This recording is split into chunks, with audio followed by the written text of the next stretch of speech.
There was a few tears in the dressing room, but some people like to cry, some people don't so much. The big move to Chelsea at the time, I think you were linked with Arsenal, you were linked with Spurs, Chelsea came in, £21 million was the transfer fee as well. Big figure for Chelsea. How did that feel? I thought it was quite cheap, to be honest. Is that why you were looking so glum?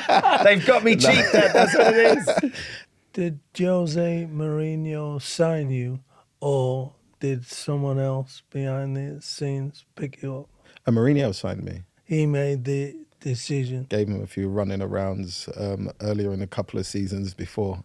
Oh, yeah. And I think it kind of just led on from then. I think it was a phase where everyone was saying that they're just buying all the big players from the other clubs to kind of snuff out the competition. But I always look back to when teams do that. You can buy as many players as you want, but if you can't put them together, you ain't going to win anything. So for me, I found him fantastic. People used to say, when you weren't playing, weren't you just mad?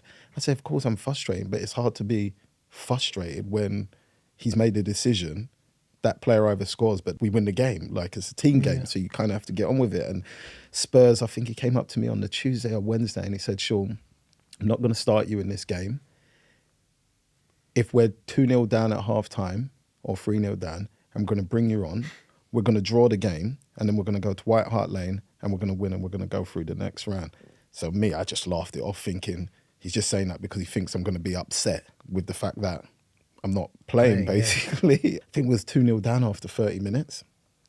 He brought me on at 30 minutes. By the end of the game... In the first half? Yeah, by the end of the game, we had drawn and then we went back to White Hart Lane and we won 2-1. And he told me this would happen on Wednesday. So, Mystic Mourinho. Yeah. And then... Have you ever come on as a sub and been dragged off as a sub? No, I haven't. No, that's the ultimate put down. It happened to Belarus.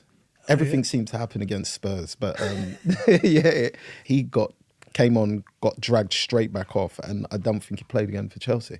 I think Robbie Keane just tore him a new hole everywhere he came. He got subbed in because Robbie Keane was just destroying us down the right-hand side. He was just chopping as he does. Yeah.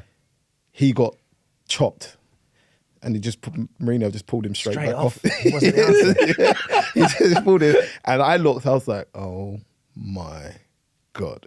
He was meant to go on there to plug that gap. Yeah.